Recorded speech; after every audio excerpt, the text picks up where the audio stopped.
to Not Gonna Lie, a Wave original brought to you by Olipop, a new kind of soda. I'm your host, Kylie Kelce, a firm believer in waiting until after Thanksgiving. That's right. After. To decorate for Christmas or listen to Christmas music. Cut that shit out. It's not time.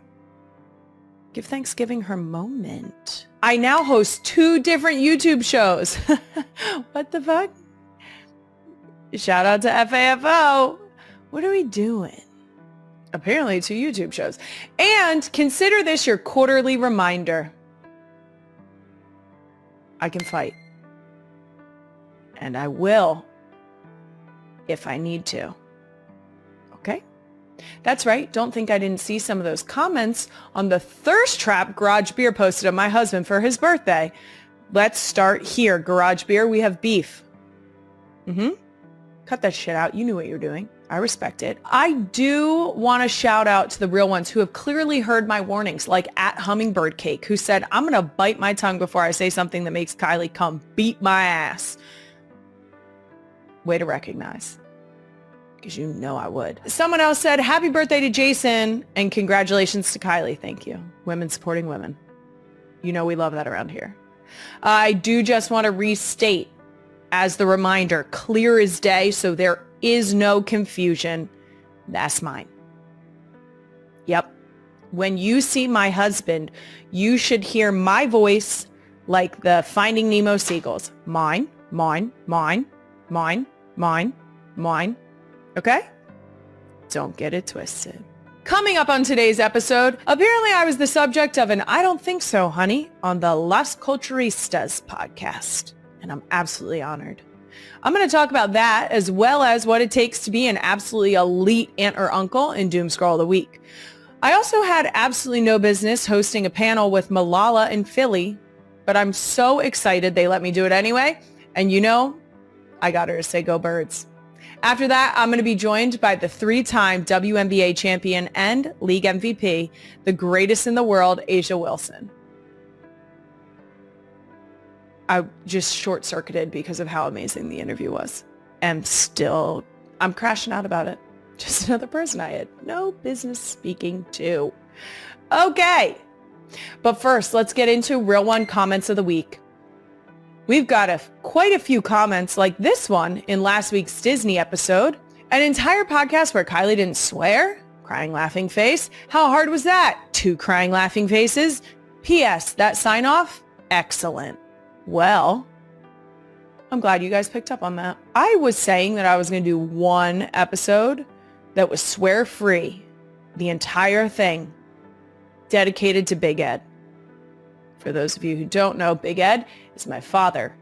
He is the only person that I make a conscious effort not to say the F word in front of, well, him and other people's children. So I did say for a long time that that was going to be my one swear-free episode, was going to be a shout out to Big Ed.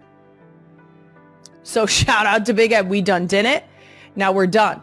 We did it and we can move on from not swearing, because I do understand that it is a family-friendly place and we probably shouldn't freely drop the F-bomb there. But sometimes when you see something magical, you're just like, fuck, that was cool, you know? Probably can't keep that in. We'll see. And our next Real One comment is actually Real One artwork. Big Ed said, not my Big Ed, a different Big Ed, said, I made a fun FAFO Christmas ornament modeled after the Love artwork in Philly. Think at NGL with Kylie will like it? Easy answer here. Fuck yeah. That's outstanding. That's a great Christmas ornament. Really gets you into the holiday spirit. Okay, I need this for the NGL set when we start decorating our Japanese maple as a Christmas tree. Big Ed, please make sure to check your DMs because someone is going to slide into them on my behalf. That's it for Real One comments of the week. Moving on, let's get right into Doomscroll of the Week, brought to you by Peloton. Check out the new cross-training Tread Plus at onepeloton.com. All right, first up on Doomscroll, TikToker Kay McVeigh shared this video of her son calling his aunt about a bad grade he got in school, and she had the most peak aunt response ever for her nephew. Queen Emma, the clip, please. It says, my son calling my sister to see if she would sign a paper with a bad grade. Really quick. So I got a really bad grade on a test today, and I was wondering if you could sign my mom's signature, because she doesn't, I don't want her to see it, because, I'm really scared that I'm gonna get in trouble. Yep. Alright, so can I, ride my bike over? Yep. I'm so happy. Alright, thank you. I'm on my way. All right, bye-bye. Yeah. Or as she said, yep. That, outstanding. First of all, the prompt response. Yep. Yep. Absolutely. I love this so much. Your aunts and uncles are supposed to be safe space. They're supposed to be the family that's just removed enough that they can kind of get behind the chaos that ensues. I love this so much. If I currently have my 3 nieces that I call my nieces, they're a family friend that are close enough that I feel they are my nieces. I also have true blood related 2 nieces, 1 nephew that I am grateful enough to have in my life. If any of them called me, my nieces are teenagers. If any of them called me, if they called me for a ride at 1 a.m., if they called me to sign a test, if they called me for anything, I'd be like, drop a pin. Give me 10 minutes. And that's 10 minutes to get to you, not 10 minutes until I leave my house. 10 minutes. No questions asked. I do believe that I do believe Uncle Trav would do this. I think Uncle Trav wouldn't think twice. It would be difficult to get it to him. But by then there might be virtual signature for these test situations. And if that is the case, Uncle Trav, I guarantee you will sign it to send back to school. I know that for a fact. And I know that because I think there's 2 layers to this. Will they sign it? Maybe 3 layers. Will they sign it? How much of a priority is it? And are they going to tell the parents? My answer, will I sign it? Yes. How quickly am I going to get this done? Is it a priority? Top priority. It's going back to school with you tomorrow. Even if you call me, 9:30 at night. Okay? 3rd, I'm not telling nobody. What happened? Who? That's not I didn't do that. I didn't sign that. I don't know what I didn't even receive a phone call. I don't know what you're talking about. Get it? So, call Aunt Kai. She'll take care of it. My little nieces and nephews, you know who you are. Give Aunt Kai a call. I'll take care of it. Take care of it real quick. Yeah. To be clear, you're still going to have that grade, but I will sign it. I'm not going to be the aunt that's like, you shouldn't be giving them. No, you earned that grade. C's get degrees. How do you think I graduated? Next up on Doomscroll, we're talking about practice. That's right. World Cup champion Abby Wambach was on the Today Show and shared her thoughts on parents attending their kids' sports practices. Queen Emma, the clip, please. Do not go to practice. Oh, practice. Parents, drop your kids off. Yeah. If they're young, walk them to the practice. Go get in your car, sit in your car, play on your phone, do whatever you want to do. Read a book, go for a walk, run. Yeah. But do not go to the practice. This is a time for your kids to play, to not be looking over their shoulders. Also, give parents their life back a little bit. That's true. Come on. Amen. I cannot agree with this more. Don't go to, what are you doing? Don't go to practice. Do not go to practice. The practice is set up to prepare them for gameplay, right? They're there to play. They're there to sort it out. They're there to learn new skills. They're there to focus on their teammates and the coach. I love the idea of roll up, drop your kids off, tell them to have a great practice. If you want to stick around in the parking lot, fine. But it should be clear to your child that you are not involved in their practice. You know what's cool? When they come to you after practice and they get in the car and you can say, what did you work on today? What did you learn? How did that go? What did you like the best? It's more ways to talk to your kids. But being there, also as if what are you going to do? Pop in and coach too? No, go sit in your car. Cut that out. Don't do that. They're at practice. Let them go and play. Like Abby said, let them go play. That's why they're there. We are not quite to an age yet where our kids are doing organized sports without parents. We currently, we've started soccer. When they do other practices, they've done gymnastics. During gymnastics, I have tried to sit down so that they can't see me. Wyatt didn't like that because it was more of you're not going to leave me, right? We were still able to talk about what was happening afterwards. And whenever she looked at me, I was like, stop looking at me, focus on what you're doing. And the one time I actually told her in the car, hey, if you keep looking over at me during practice, I will go and sit in a place where you can't see me because I'm not involved in your practice. You have to focus on your coach. And last scroll, it's been brought to my attention that I was featured in an iconic Las Culturistas podcast segment called I Don't Think So, Honey. I have not seen this yet, so you're seeing my reaction in real time. Queen Emma, the clip, please. I don't think so, honey. Kylie Kelce is his wife. I thought she was their sister. That's on you. I thought Kylie Kelce was Travis and Jason's sister, and here's what happened. So I was leaving a hotel and I walked past this girl and I'm like, oh my God, that's Kylie Kelce. She's about 5'6". And I say to Melissa, I'm like, I think that was Kylie Kelce. She goes, no, she's tall. And I go, right, because that family is tall. And I go about my life thinking that's their sister who has a podcast. That's so disrespectful towards another podcaster. No, okay. I don't think so, honey. I need to know this. Like pop culture is supposed to be something I know about. And it's something I should know about other podcasters. Kylie, I'm sorry I disrespected. Please come on the pod. I have so many thoughts. First of all, the fact that you said my name one time, humbling experience. The fact that you said it multiple times is actually tripping me out. You said my name. What? Okay. Next, I do appreciate that it was not that you think that we look like siblings. That I don't think that point was made anywhere in your minute of your segment, which I can appreciate because that would have freaked me out.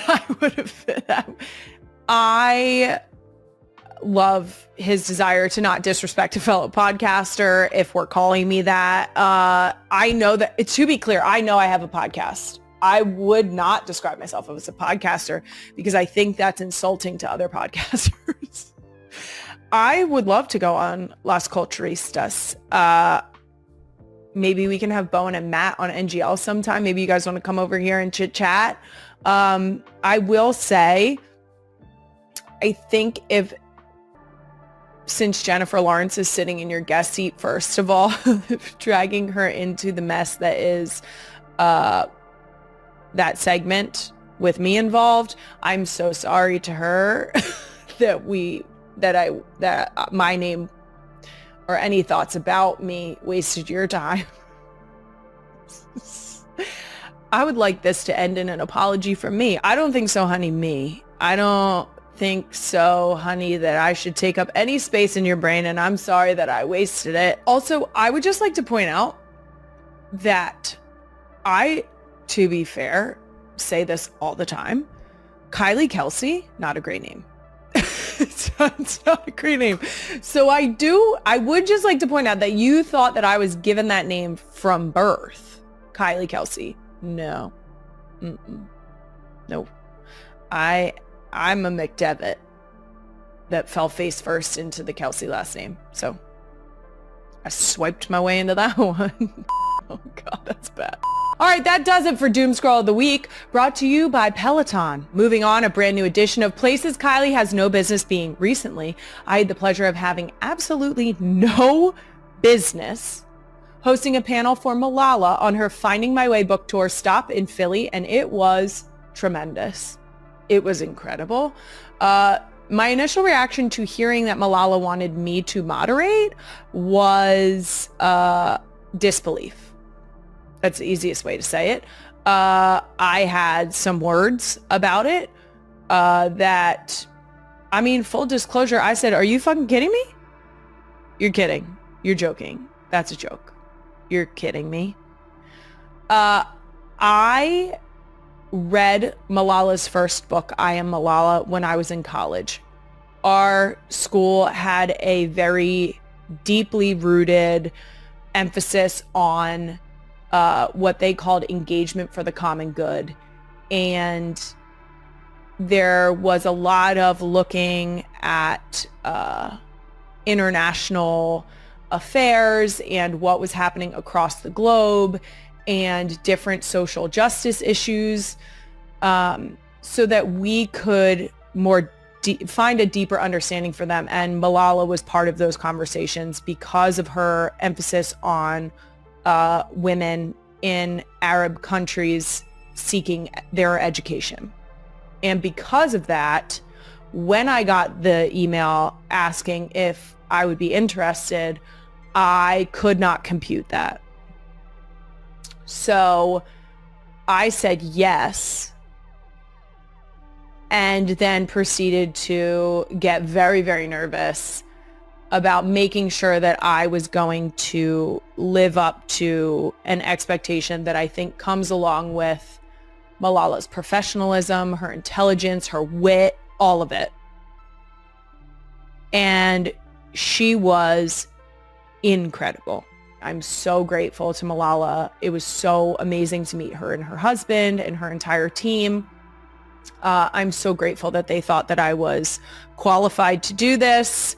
It was incredible. And at the end of the day, we got her to say "Go Birds." Did say if you didn't have an answer, you could say. Yeah. We got a chance to chat before we went out onto stage, and I did compliment her on her usage of green attire, and then proceeded to tell her that if there was ever a lull or a question that was a little too open-ended, feel free to hit them with a "Go Birds," and you'll have them right back on your side. She didn't even need it, obviously, because every time someone asked a question, she was right on it, gave an outstanding response.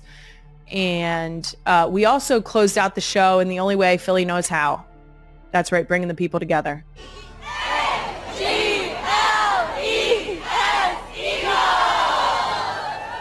It's beautiful. What, talk about unity, you know, bringing the people together. And all of this, like I said, we got to spend time beforehand backstage. I did spend some of that time convincing her to come to an Eagles game. So now that she's said "Go Birds" and practiced an Eagles chant. In the glittering whirlwind of celebrity romance, few stories sparkle quite like Taylor Swift and Travis Kelce's. From secret sweet handoffs at Chiefs games to red carpet whispers, their love has captivated the world. But imagine this, the pop icon, fresh off her Eras Tour triumph, kneeling in a sun-dappled garden, not with a ring for Travis, but a playful promise to their niece, Wyatt Kelce. "What if I adopted you, kiddo? We'd rule the world. Sparkles, touchdowns, and all," Taylor reportedly quipped during a cozy family gathering post-engagement. The room froze, and at the epicenter, Kylie Kelce, Jason's fierce wife and mother of four, her eyes widening in pure, unfiltered shock. Kylie, ever the grounded force amid the Kelce chaos, had just watched her spirited 5-year-old Wyatt, famous for her viral flag-waving antics, beam up at Taylor like she'd hung the moon. The girls, Wyatt leading the charge with sisters Elliot, Bennett, and baby Finn, had already declared Taylor their dream aunt. But adoption? That cheeky bombshell hit like a plot twist in a Swift ballad. Kylie's hand flew to her mouth, a mix of laughter and disbelief bubbling up. "Taylor, you're serious?" she gasped, as Travis chuckled beside her, his arm around the woman who's redefined his playbook. Sources say the room erupted. Hugs, tears, and toast to unconventional family ties, turning a simple backyard barbecue into legend. Yet, beneath the glamour, this moment reveals Taylor's tender core. She's not just the global superstar.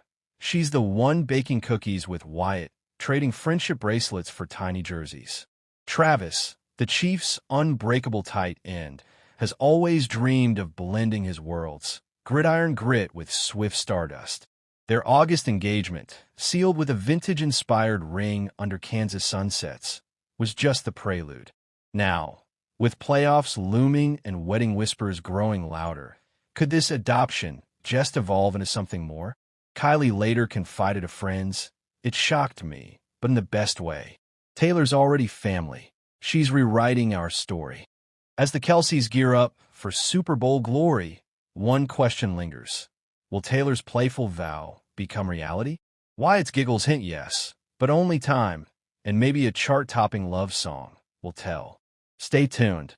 This family's encore is just beginning.